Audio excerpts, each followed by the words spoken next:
All right, explorers, we're doing a sound check over here to make sure that you're able to hear us. Hopefully you're able to hear us so that we can explore together today. Excellent. Looks like we got that all worked out and we can continue to check out this amazing coral reef together. Now, I'm noticing one of my favorite creatures right here. This is a cow nose ray. Actually, upon closer inspection, that's an eagle ray. Sometimes animals look like another from a different angle, but when we take a closer look, by making those observations, we can look at those details. Let's see if we can find any other creatures that are pulling your eye. There's that eagle ray up top. There's some interesting fish that look like they have a horn on their nose. Excellent. Ooh, some more rays down below. Is that a diamond ray I see in here? What an interesting observation there at the bottom. I see some fish that look like they've got some big noggins. Now today, we're talking all about the coral reef and how it's such a colorful place. Now at different times of the day, with different lighting, our corals can look a little bit different, and so can this environment because light affects how we see things. So right now, in the bright morning light, the colors look a little bit muted. But there are other places where we can see that color turned right bright up. Let's check them out. Observe this space, scientists. So this is another exhibit here at the aquarium where we've got some of our live corals. Now, what even is coral? I'm noticing you're probably thinking of this stuff here, or maybe this stuff back here, or even over here. Yeah, it's all around me. So, first things first, is coral a rock, a plant, or an animal? It's kind of hard to tell just from looking at it. And even just touching it, it could be hard to tell. But we don't ever recommend you touch coral because corals are actually fragile. And believe it or not, these structures are alive. There's teeny tiny animals that live inside. Let's see if we can take a zoomed in look at some coral. I've got my camera over here that we can take a close look at some coral skeletons. You can get a glimpse of how these amazing creatures come to be. Come check it out with me. So let me turn on my light over here. And we can take a look at some corals. Check it out, scientists. So this is one kind of coral here, but what I really want to show you, and I'm going to try and zoom in a little bit. Check it out. When we zoom in close on coral, we start to notice it has lots of little holes in it. Are you noticing these holes with me? Now, inside all of these little holes, these are all little structures. And the coral itself is made up of all of these little teeny tiny structures growing together and growing fused together. Actually, you can see they're all connected. But inside these little holes here live some teeny tiny animals. Shall we see what those look like? I wonder if Amanda can help us see what those animals that look like that live inside these little holes here. Let's check it out. So these team are called polyps. And inside of these are some teeny tiny little critters that give the coral its food, its energy, and help it grow. Now, corals are dependent on this relationship with these teeny critters that live inside here. And that's because these critters give the coral food, and the coral ends up becoming like a structure the creatures can live in. So all these little guys live inside those holes we were looking at, kind of like an apartment building. And all these little guys inhabit all of the spaces because everyone needs a home. And when coral is healthy, the polyps are plentiful inside those coral skeletons. And from there, we can zoom out even more and see a big picture of a reef system altogether. So a coral reef is a collection of a lot of different corals growing together on top of each other, next to each other, piled on top. You'll see they almost become like one huge wall system together. And that creates sort of a city-like environment. Now you'll notice there's lots of different creatures cruising around our reefs. And not only is the coral itself really colorful, but so are the creatures that inhabit it. Before we get into those bigger creatures, I want you to take a look at some different kinds of coral structures. Because as you're seeing here, it can come in many different shapes, can't it? We've got these sort of flat-like corals. I like to think these ones look kind of like chicken nuggets. We've got some wavy soft corals over here. We've got some bubbly type ones on this side. Let's see if we can take a look at those structures. Check it out. Come on over to my document cam with me. I'm going to zoom out just a little bit. So we saw those holes in that space. Now check it out. We got a couple different kinds of coral here, including one of, I know folks really like to see this one. This one's called tongue coral. Can you guess why? Kind of looks like a giant tongue, doesn't it? Here's another kind of coral. That's a branching style coral. Kind of like a tree has branches and they split out. Same thing with this structure. And then we also have flat corals that look almost like a disc. Kind of like carpety corals. They're flat on the underside. But here's the thing. Even if we zoom in close on these guys, you can see all of those teeny tiny little holes. All those teeny little apartments that those polyps can all live in. Whether it be on this kind of coral, or even in these tiny channels. Let me zoom out so we can get a focus. Hang on. Or in these teeny little channels within this kind of a coral. Pretty amazing. So over time, over hundreds and hundreds and hundreds of years, giant reef-like structures grow and grow and grow, and eventually over time we begin to see coral reefs. So these structures, here's one of an interesting kind of coral. There's so many different shapes coral can come in. Let's see if we can cruise through a couple different ones here. This is one, it kind of looks like Mickey Mouse ears here on the edges. But it also looks kind of fuzzy, doesn't it? Coral can take on many different shapes. Check out, down here, this is like another one of those branching ones. But coral can also be soft, like this guy right here. These guys have kind of a wiggly type structure, but are still corals because they have those little polyps inside. Look at this amazing one. This is another soft coral. Now this interesting creature has some amazing coloration on its edges. So why do you think color might be important on a coral reef? I almost said a color reef, which could be a good name for it because they are really colorful places. But why could color be important to different creatures living in a big city space like this? Let's explore by looking at some creatures that could be a little bit bigger that definitely live amongst the coral.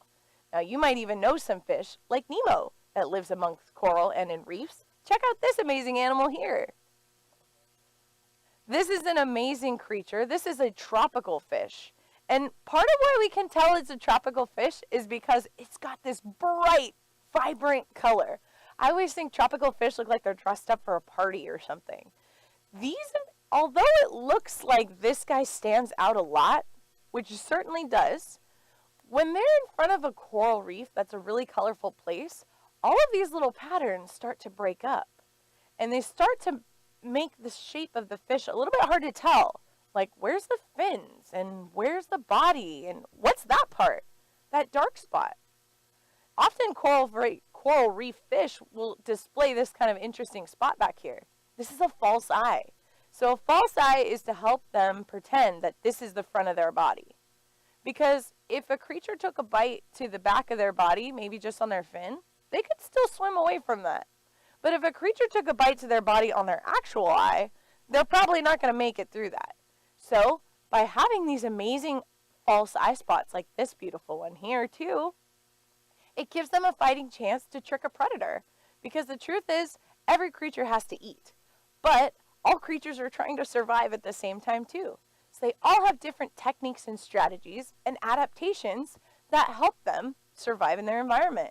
A false eye is an adaptation. Those are things on our bodies that help us do stuff. Our bodies are certainly covered in them. Think for a moment. Do you have anything on your body that helps you do stuff? I know my nose helps me smell delicious things. I know that my hands can help me draw. I can climb. I can grab things. I can hold things. My legs help me move around. We've also got big old brains inside our heads that help us. Check out this interesting adaptation on this coral fish here. Now, are you looking at these teeth like I'm looking at these teeth? Those look pretty big for a fish, huh? So these are really interesting. These belong to our beautiful rainbow parrotfish. Now, this is probably the most colorful fish that we have here at the aquarium. And this creature gets a lot of attention. The reason that it does is look at this color. I heard a kid once say it looks like it's made out of Play-Doh. And I'm going to step off screen so you can get a really good glimpse of this creature. You got to appreciate all this beautiful color here. Now, what colors are you seeing? Shout them out. Purples, yellows, orange. He sort of looks like an Easter egg fish. It's perfect timing, right? He's all dressed up for the spring. Now, this amazing creature, this is their color all the time. And just like we were saying with those butterfly fish, that their bright color helps them blend into their environment, believe it or not, being this brightly colored helps them blend in with that beautiful bright environment. Now, back to that mouth, because we were talking about adaptations. This amazing mouth over here is specially adapted for what this creature likes to eat. Now, remember we were talking about corals? Check out this mouth here. This amazing mouth, it looks like he's smiling at us, doesn't it? They always look really pleasant. So, this amazing creature is a coral eater. So, you know how I just showed you the skeleton of those corals a moment ago? These guys, with these mouths, are able to munch through that coral. Now, you might be going, why would they want to eat coral? That seems wild. But the truth is, they're going after the coral because they like to eat those teeny tiny little critters that live inside the coral, those little polyps. Now, when they bite the coral, they have to crunch it. And coral's pretty hard, like rock structure. So they have to have some pretty formidable teeth to be able to break that up. So these teeth actually fuse together, which means it becomes like one big tooth plate, almost kind of like a beak of a bird. And they use those two sharp beak plates to crunch through the coral. Now, wait a minute. If we're eating something that kind of is rock-like, and we munch it up, if you crush up rocks, what do you end up with? Kind of like sand. Well, if you crush up coral, guess what you end up with? Sand. So believe it or not, some fish, like this amazing creature here, are responsible for making some of the sand that we see in the ocean. Another amazing creature that is cruising our habitats is this here. So these are some of our, and I'm going to step off so we can get a good glimpse. These are some of our tropical turtles, some of our green sea turtles. Now that was a quick jump over, but we can't miss talking about this beautiful species because these guys are cruising coral reefs too. We have a turtle in our big tropical exhibit as well because they're part of this habitat. Now, turtles often spend a lot of their lives going on big migrations because the thing is, turtles have a special beach that's important to them and their ancestors. And every generation of turtles goes back to those same beaches to lay their eggs to set the next generation off into the world. So, when they're not migrating, green sea turtles like to hang out in warm tropical places. But the truth is, they kind of always like warmer tropical water. You're never going to see a sea turtle in the Arctic. Like, we're never going to see green sea turtles in really, really cold places because these guys are liking warm water. But we do sometimes find sea turtles in places we weren't necessarily expecting. Like here in Southern California, we have a species, we have some sea turtles here that have found a warm vent at the opening of a river and have discovered that that's warm enough water for them. So they've made residence here. That's not typical for turtles, but it shows how what we do as humans affects our neighbors in the oceans. So these amazing green sea turtles are interesting too because they are marine reptiles. So they're not fish, they're not mammals. Reptiles are animals that have these scaly parts all over their bodies. But reptiles also breathe air. So these beautiful creatures can go underwater and stay down for a little bit. Sometimes you might even see a little turtle tucked into a ledge like this at the edge of a coral reef, kind of taking a little rest. This is very often when you're out snorkeling and you're trying to find sea turtles, the best places to look are off the cliffs, the edges of reefs. Because just like here, they're trying to find a spot where they can be protected, where they can have a little peace. So you always want to give animals their space and be respectful because when you go in the ocean, we're in their house, right? It's always amazing to learn about these species, and we always want to do so with respect and stewardship. So back to these amazing creatures. Now, these guys, what do you think a sea turtle could even eat? Check out this mouth. That's another kind of beak-like creature, isn't it? Let's take a closer look at my document cam. I actually have a sea turtle beak here we can check out. Let's look at it together. I'm going to move my corals off.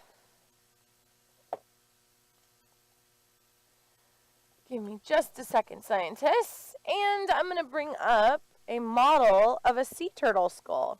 Now, this one is a model, which means it's not an actual. This one is made to look like an actual sea turtle skull. And the reason we have it is because it's really amazing to learn from. Check it out.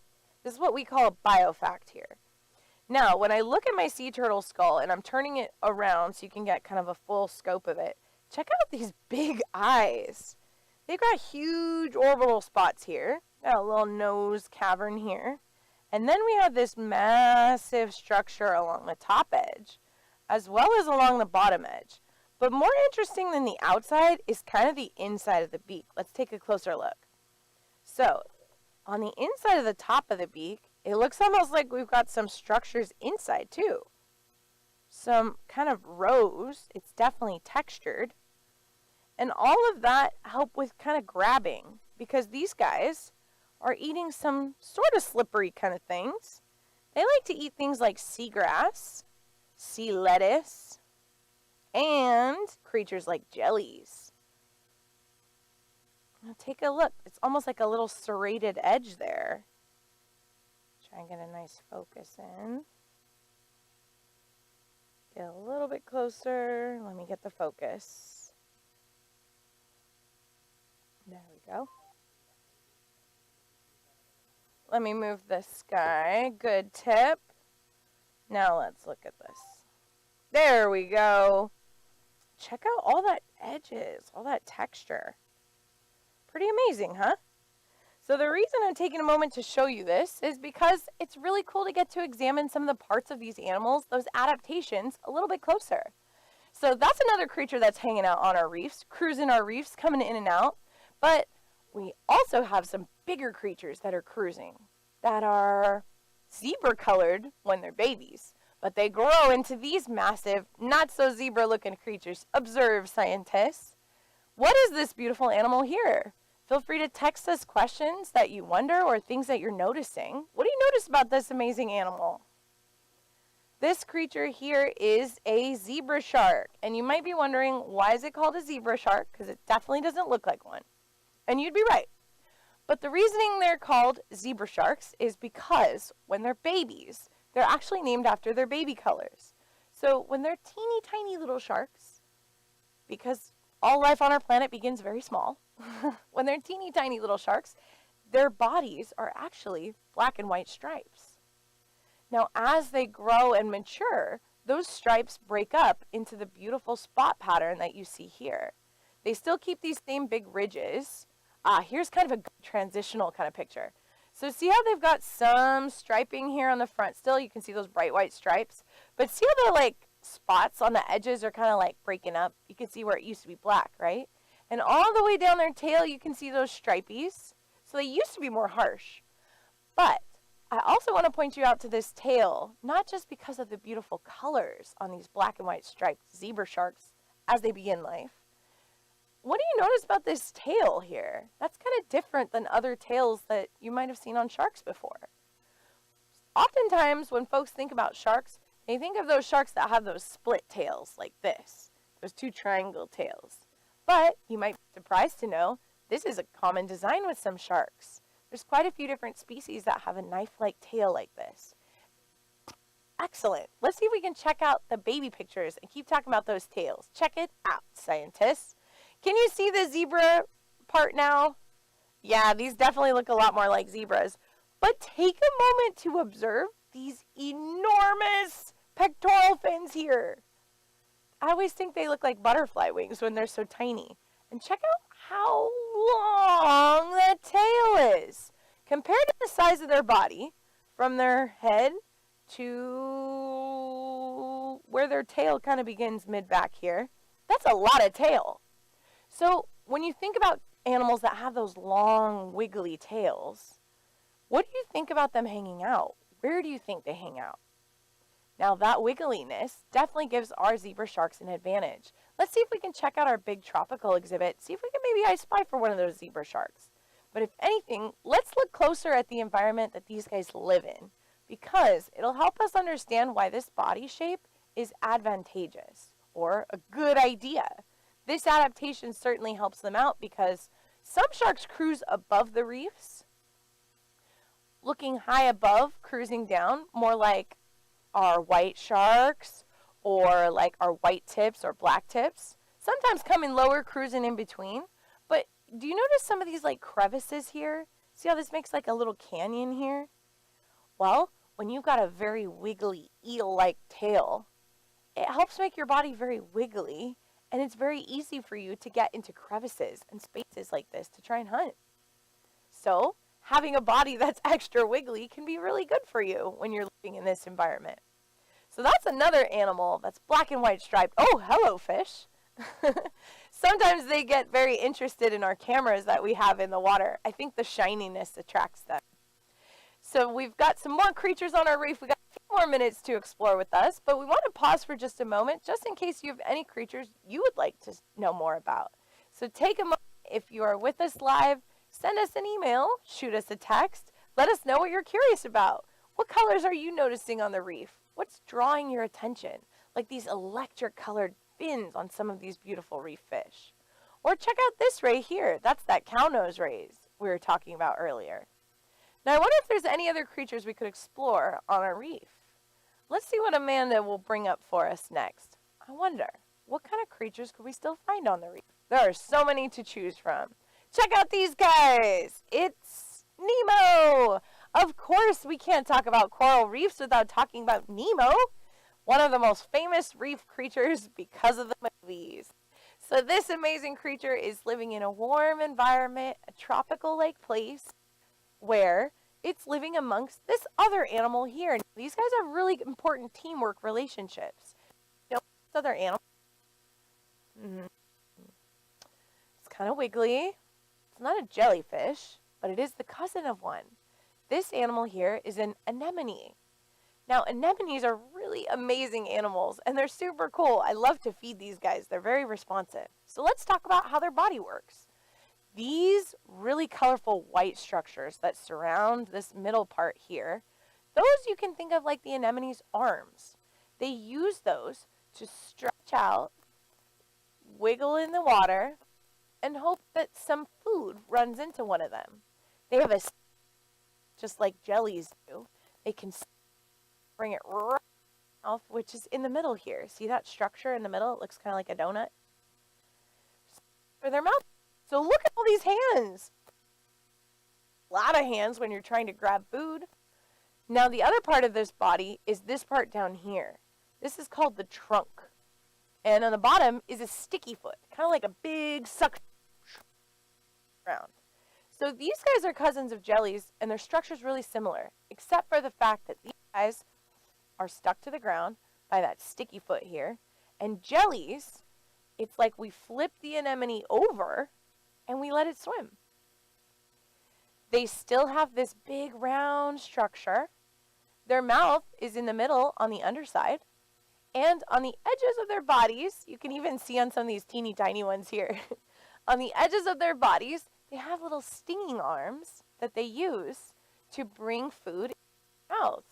Now, this is a polyp again. This is coral, which is a little bit different than jellies, but they are all in the same kind of family. So the reason we moved into, and here we are at an anemone. So these animals all have some relatable parts to them. That stinging, they're grabbing, but the other thing is they're all trying to survive, right? So they have parts of their bodies, those amazing adaptations that help them do things. So you can see anemones in so many different corals. I've seen some anemone beds that have blue, that have pinks, that have red, that have yellow, that have orange.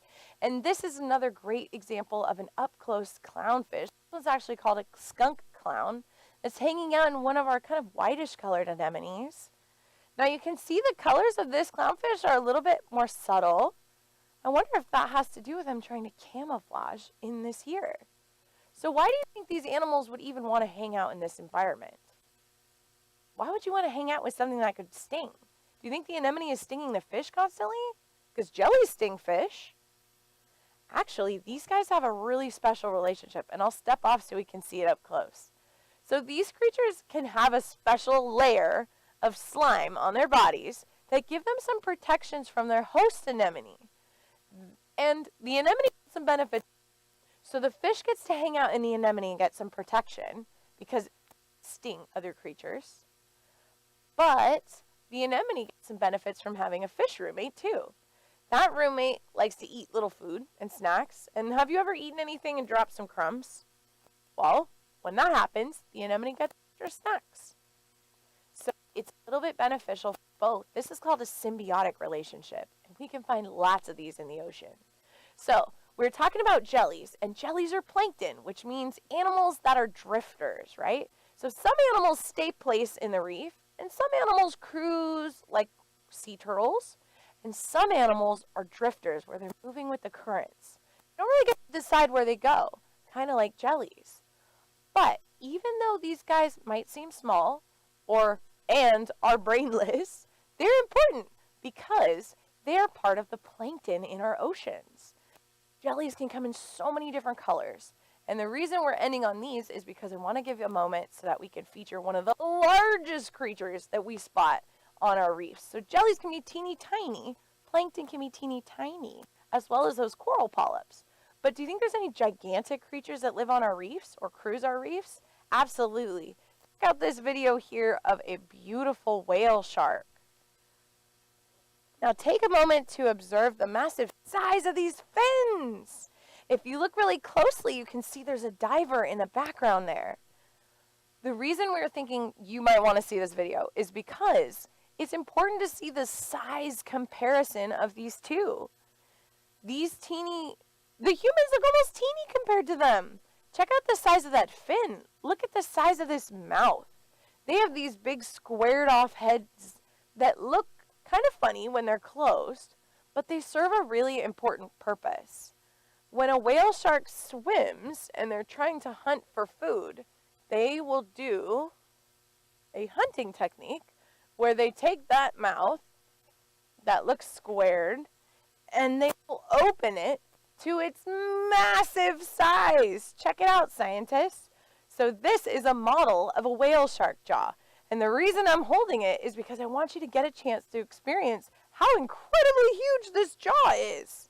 Now, although it might seem intimidating that a shark can have a jaw this size, because clearly it's big, but what I do want to tell you about this cool shark is even though it has a jaw that's this size, these amazing creatures here have some of the tiniest teeth in these little mouths. And these little mouths are eating some of the tiniest creatures in the ocean, some plankton. So even though a creature could be gigantic, it can have an effect on the teeniest ones. And even if a creature is teeny tiny, those teeny tiny planktons set off our food webs for the entire ocean, and none of the rest of the creatures would be able to survive without them. So we talk about size and color today because it's so important for us to feature our many different amazing creatures that cruise our coral reefs. These places are full, bursting with life, bursting with different species when they're healthy, which is why we love to talk about them and show them in a healthy state, because the truth is coral reefs are a little bit endangered. But things that we can do to protect them. So just you tuning in today, learning a little bit more about them, is a great way for you to help protect our oceans. Teach someone something you learned today. Maybe you can share it with a classmate. Maybe you can even draw a picture. Oh, there's one of our zebra sharks. Excellent. I was hoping one of them would swim by so you could see that really wiggly swim. Move, fish, move. But coral reefs are really spectacular places, and we loved getting a chance to explore them with you today. As always, we'll put up that number one more time in case you have questions or comments.